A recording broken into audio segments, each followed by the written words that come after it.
Right breaking news చూస్తున్నాం. Formula ఈ car race లో కీలక పరిణామం చోటు చేసుకుంది. ఈ కేసులో ఈడీ ఎంట్రీ ఇచ్చింది. ఏసీబీ దర్యాప్తు ఆధారంగా కేసు నమోదు చేసింది ఈడీ. ఫార్ములా ఈ కార్ రేస్ లో పెద్ద ఎత్తున అవినీతి జరిగిందంటూ కేసు నమోదు చేశారు. ఇక మనీ లాండరింగ్, ఫెమా ఉల్లంఘన కింద ఈడీ కేసు నమోదు చేసింది.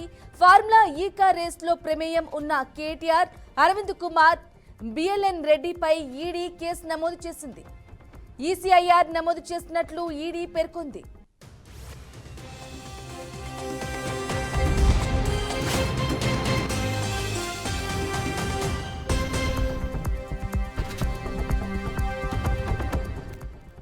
కాగా ఫార్ములా ఈ కార్ రేస్ వ్యవహారంలో కేటీఆర్ పై ఏసీబీ కేసు నమోదు చేసింది.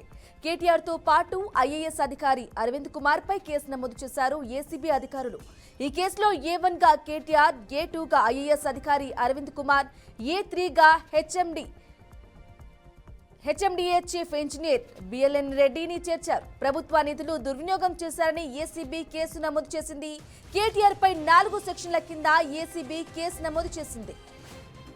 13(1)A, 13(2) పీసీ యాక్ట్, 409, 120B కింద కేసులు నమోదు చేశారు. బీఆర్ఎస్ ప్రభుత్వ హయాంలో ప్రభుత్వ నిధులు దుర్వినియోగం చేశారని అభియోగాలు మోపారు.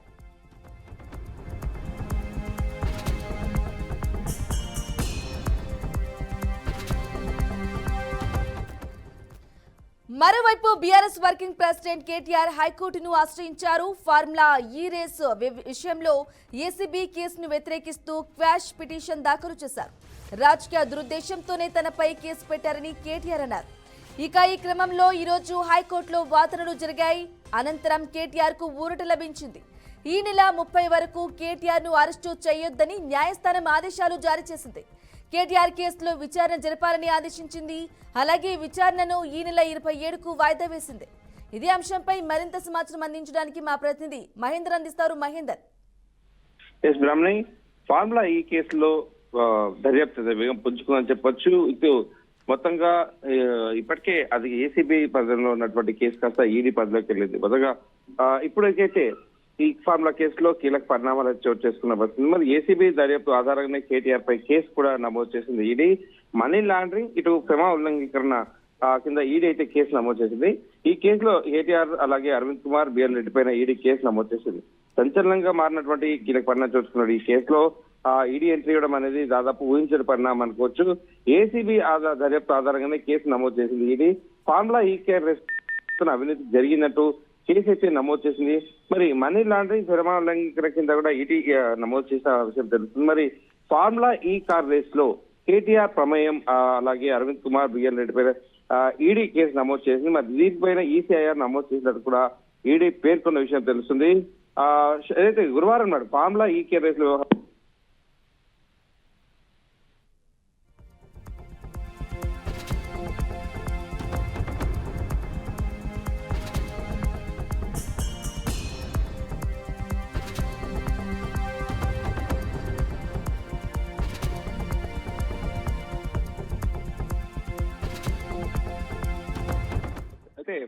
మొత్తంగా దీంట్లో A1 గా కేటీఆర్, A2 గా ఐఏఎస్ అధికారి అరవింద్ కుమార్, A3 గా HMDA chief engineer BL Reddy చేర్చడం జరిగింది. ప్రభుత్వ నిధులు దుర్వినియోగం చేశారని ఏసీబీ కేసు నమోదు చేసింది. మొత్తం కేటీఆర్ పై 4 సెక్షన్ల కింద ఏసీబీ కేసు నమోదు చేసింది. 13(1) క్లాజ్ అవుతుందో అలాగే 13(2) పీసీ యాక్ట్ కింద 409, 120B కేసు కింద నమోదు చేశారు. అయితే పీసీ యాక్ట్ పనిచేయదు అన్నట్టుగా దీంట్లో ఈ కేసులో అన్నట్టుగా ఇటు కేటీఆర్ తరఫున ఏదైతే సుప్రీంకోర్టు న్యాయవాది సుందరం అయితే చెప్పుకొచ్చిన పరిస్థితి కనిపిస్తుంది. మొత్తానికి బీఆర్ఎస్ ప్రభుత్వ హయాంలో ప్రభుత్వ నిధులు దుర్వినియోగం చేశారని దీనిలో అభియోగాలు అయితే మోపడం జరిగింది. మరోవైపు బీఆర్ఎస్ వర్కింగ్ ప్రెసిడెంట్ కేటీఆర్ హైకోర్టును ఆశ్రయించారు. ఫార్ములా ఈ రేస్ విషయంలో ఏసీబీ కేసును వ్యతిరేకిస్తూ క్వాష్ పిటిషన్ దాఖలు చేశారు. రాజకీయ దురుద్దేశంతోనే తనపై కేసు పెట్టారని కేటీఆర్ చెప్పుకొచ్చే ప్రయత్నం చేశారు. ఈ క్రమంలో హైకోర్టులో వాదనలు అయితే జరిగాయి. అనంతరం కేటీఆర్ కు ఊరట లభించింది. ఈ నెల అది కూడా స్వల్ప ఊరట అనుకోవచ్చు. ఎందుకంటే 30 తారీఖు వరకే కేటీఆర్ ను అరెస్ట్ చేయొద్దని మాత్రం న్యాయస్థానం ఆదేశించింది. మరి న్యాయస్థానం ఆదేశాలు అయితే జారీ చేసి దాని ప్రకారం కొనసాగుతుంది. మరి కేటీఆర్ కేసులో విచారణ జరపాలని ఆదేశించగా విచారణకు ఈ నెల 27కి అయితే వాయిదా వేసింది.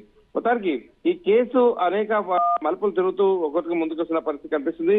మరి దీంట్లో ఇప్పటికే దీంట్లో ఏసీబీ కేసు నమోదుగా ఇందులో బీఆర్ఎస్ వర్కింగ్ A1 గా ఉండడం కూడా చిన్న చర్చ నడుస్తున్న కనిపిస్తుంది. మరి కేటీఆర్ పైన 13(1) అలాగే డెడ్ విత్ అలాగే 13(2) ఏదైతే prevention of corruption act 409 dead with అదే 120B ఐపీసీ సెక్షన్ల కింద ఏసీబీ నమోదు చేసినాం.